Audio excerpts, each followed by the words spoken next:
आदरणीय गरीबों के मसीहा नरेंद्र मोदी जी को 9 वर्ष पूर्ण हो चुके हैं, 10वें वर्ष में प्रवेश किए हैं। उस पर जो भारत सरकार कार्य किया इस देश में, उसको जन जन तक पहुंचाने के लिए माननीय विधायकों को भी कहा गया है और उसमें से मैं सिसवा विधानसभा का विधायक हूँ। मैं भी आज प्रेस वार्ता कर रहा हूँ और ये बताना चाहता हूँ, इस देश के आज़ादी के 75 साल के बाद 9 वर्षीय आदरणीय मोदी जी इस देश में प्रधानमंत्री रहे। जब इस देश में कांग्रेस की सरकार थी और माननीय मनमोहन सिंह जी 4 से 14 तक मंत्री रहे, या उसके पहले राजीव गांधी इस देश के मंत्री थे, तो कांग्रेस कहती थी इस देश में 100 रुपया जब हम गरीबों के लिए भेजते हैं तो 15 रुपये मिलता है। बट जब इस देश में नरेंद्र मोदी जी प्रधानमंत्री बने तो 100 रुपया भेजते हैं तो 100 रुपया ही गरीबों को मिलता है, 1 रुपया कम नहीं मिलता है। ये परिवर्तन इस मुल्क में आया है, इस देश में आया है और घर घर उनकी जो सोच है गरीबों तक, जो योजनाएं भारत सरकार ने लागू किया उसको जन जन तक पहुंचाने का काम, धरातल पर बताने का काम, गरीबों तक ले चलने का काम हम लोग कर रहे हैं। हमारी सरकार जो भारतीय जनता पार्टी की सरकार, मोदी जी की सरकार रही है, गरीबों के लिए हर घर नल योजना जो लाई है, ये बहुत ही महत्वपूर्ण योजना भारत में पेयजल पर साबित हुई है। आज पूरे भारत में, और सिसवा विधानसभा का मैं विधायक हूँ, यहाँ बड़े पैमाने पर वाटर सप्लाई योजना गांवों पर लगाई जा रही है। हर गांव में वाटर सप्लाई की योजना है, घर घर नल पहुंचाने का काम हमारी सरकार कर रही है। जो शुद्ध जो पेयजल की समस्या इस तराई में थी, उसको हम लोग दूर करने का काम कर रहे हैं। भाजपा की सरकार, आदरणीय नरेंद्र मोदी जी की सरकार ये योजना जब भारत में लाई तो लोग नहीं सोच पाते थे कि इंडिया मार्केट 2 को कैसे चैलेंज दिया जाएगा, और आज हमारी सरकार चैलेंज दिया और घर घर नल योजना लगाने का काम हो रही है। किसी गांव में वाटर सप्लाई चल रहा है, किसी गांव में वाटर टैंक बन रहा है। लगातार प्रयास किया जा रहा है कि जल्द से जल्द हम लोग योजना को पूर्ण करें। हमारी सरकार आपके विधानसभा में सोहरी वर्मा भी कुछ लोग भूख हड़ताल पे बैठे थे, जिनकी एक बड़ी समस्या थी कि जो वहाँ पे सरकारी हैंडपंप है, इंडिया मार्क का हैंडपंप है, उसमें दूषित पानी आ रही है। देखिए, उसको तो ग्राम पंचायतों को ठीक कराना है और ग्राम पंचायतों को रीबोर कराने का अधिकार है। पंचायत सहभागिता के आधार पर उसको काम कर रही है। अगर है तो अभी हम खंड विकास अधिकारी कहेंगे, उसको दूर कराने का काम होगा। नेशनल योजनाओं पर पहले बात हो जाए तो क्षेत्रीय योजनाओं पर हमसे सवाल करेंगे तो हम बात करेंगे। हमारी सरकार ने 11 लाख करोड़ अनाज जो है गांव में गरीबों को बांटने का काम किया है। हर घर में भोजन देने की आदरणीय नरेंद्र मोदी जी की सोच रही, ताकि इस देश में जो गरीब लोग हैं वो खाना से, भूखों से मरे न, इसके लिए उन्होंने काम किया है। इस देश में जो आपदाएं आई हैं, जिस तरह भारत सरकार ने निर्णय लिया है आजादी के 75 साल में 9 वर्ष की सरकार आदरणीय मोदी जी को घटाया जाए, तो वो जीवन देखिए और इस जीवन देखिए। कोरोना के महामारी में बहुत बड़े पैमाने पर जान बचाने के लिए, दवा पहुंचाने के लिए और हम लोग काम किए हैं।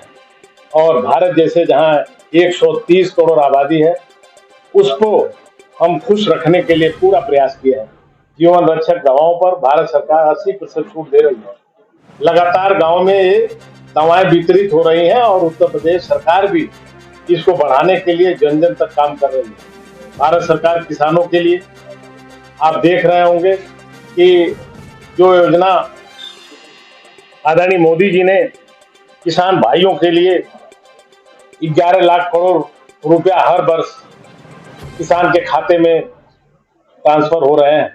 किसी प्रकार का बेईमानी नहीं हो रही है, किसी प्रकार की दिक्कत नहीं रही है, उनके खातों में ट्रांसफर हमारी सरकार कर रही है। हम लोग शिक्षा के मामले में काफी, उत्तर प्रदेश सरकार, भारत सरकार मिलकर के कायाकल्प योजना जो लागू किया, आप चले जाइए प्राइमरी स्कूलों की तरफ ताकिए तो लगेगा प्राइमरी पाठशाला और बच्चे पढ़ रहे हैं। पहले टूटी फूटी बिल्डिंगें थी, उसमें पढ़ाने की व्यवस्था नहीं थी, कुर्सी मेज नहीं थे। आज हमारी सरकार गरीब के बच्चों को बस्ता का जो किताब है, कॉपी है, पेंसिल है, रबड़ है, जूता है, मोजा है, दोपहर का भोजन है, सारी व्यवस्था कराई है। और बेंच पर पढ़ने की व्यवस्था कराई है, कुर्सी पर पढ़ने की व्यवस्था कराई है। सारे स्कूलों में हमने टाइल्स लगाया है, शौचालय बनाया है, बच्चियों का अलग, बच्चों का अलग। भारतीय जनता पार्टी की सरकार एक अमूल चूक परिवर्तन गांव में किया। ये उदाहरण है, ये हम कह नहीं रहे, आप देख रहे हैं, आप मीडिया के साथी इस पर जो है काम कर रहे हैं, गांव में जा रहे हैं, तो ये लगातार देख रहे हैं। और 4 से 14 वर्ष की मनमोहन सिंह की सरकार रही तो रिमोट कंट्रोल कहीं और था, लेकिन हमारी भारतीय जनता पार्टी की सरकार जो आदरणीय मोदी जी इस देश में है, उनका रिमोट कंट्रोल उनके पास है और देश चलाते हैं। लोगों का बहुत भरोसा है, दुनिया का भरोसा भारत पर हुआ है और भारत के लोगों का भरोसा मोदी पर हुआ है। इसलिए मोदी की सरकार बहुत सफल काम कर रही है। आदरणीय उत्तर प्रदेश में जो योगी जी की सरकार है, उस पर हम लोग बहुत ही अच्छा कदम उठाए हैं। जो योगी जी की सरकार का कार्य है वो आप लोग देख रहे हैं। आज हमारे प्रदेश में अपराध और अपराधी दोनों रास्ता काट के चल दिए और कोई अपराध नहीं हो रहा। यदा कदा जो छोट भैया लोग कुछ कर रहे हैं, धीरे धीरे उस पर कंट्रोल हो जाएगा। ऐसी सरकार की व्यवस्था, ऐसा सिस्टम बनाया जा रहा है ताकि लोग जो है हमारी आम नागरिक उसका साथ दे रही है और इसमें सुधार हो रहा है।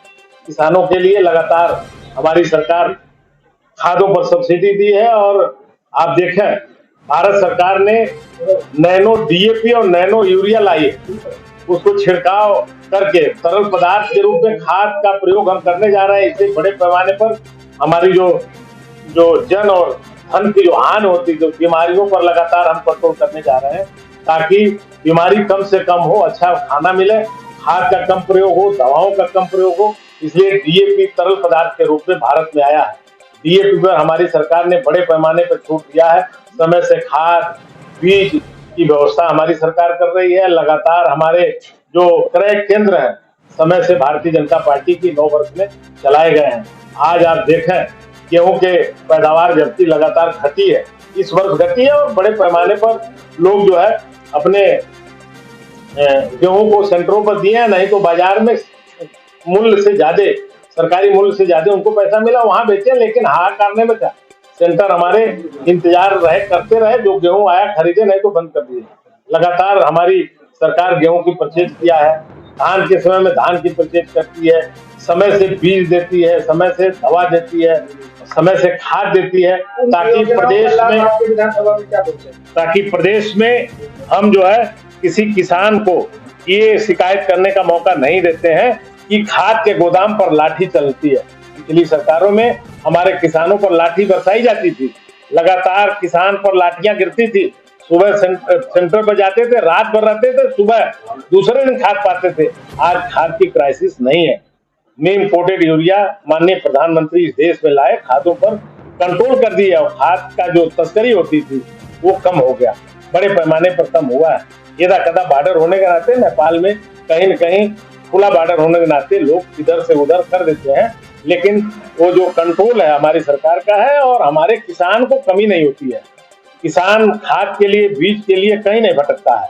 सबसे बड़ी परेशानी ये थी कि समय से बीज नहीं मिलते थे, अब समय से बीज है, समय से खाद है और समय से हमारे क्रय केंद्र चलते हैं। विधायक जी, महंगाई पे क्या आप कहना चाहेंगे? महंगाई इतनी बढ़ती जा रही है, महंगाई कैसे कंट्रोल? देखिए, महंगाई जिस तरह के इस देश में व्यवस्था है उससे तो कंट्रोल है। बड़े पैमाने पर हमारी आबादी भी बढ़ रही है, हमारे कार्य भी बढ़ रहे हैं, हम डेवलपमेंट भी कर रहे हैं, हम चारों तरफ इस काम में लगे हैं। बड़े पैमाने पर हम सड़कों की जाल बिछा रहे हैं, चारों तरफ हम जब गाड़ियां ज्यादा प्रयोग करते हैं तो डीजल भी ज्यादा प्रयोग करते हैं, उस पर भी हमारी सरकार जो है कंट्रोल करना चाहती है ताकि कम से कम पैसे में हमको डीजल और पेट्रोल मिले, कम से कम लोग जो है इसका प्रयोग करें। एक लास्ट सवाल है विधायक जी मेरा, सभा होते हुए और होती चिंता होते हुए सिंदुरिया को जोड़ते, मुख्यालय को जोड़ते, कब तक बन जाएगा? देखिए, वो रोड की एस्टिमेट पहुंच चुके हैं, उस पर वित्तीय सहमति हो चुकी है, राजज्ञा जारी होना बाकी है। वो हो जाएगा, वो जल्दी से जल्दी हो जाएगा। क्योंकि उसमें आने जाने में थोड़ी दिक्कत हो रही है, लोग एक बार जो उधर से गुजर जाता है दोबारा उधर से जमा नहीं चाहते भैया वो मरम्मत का काम हुआ था और मैं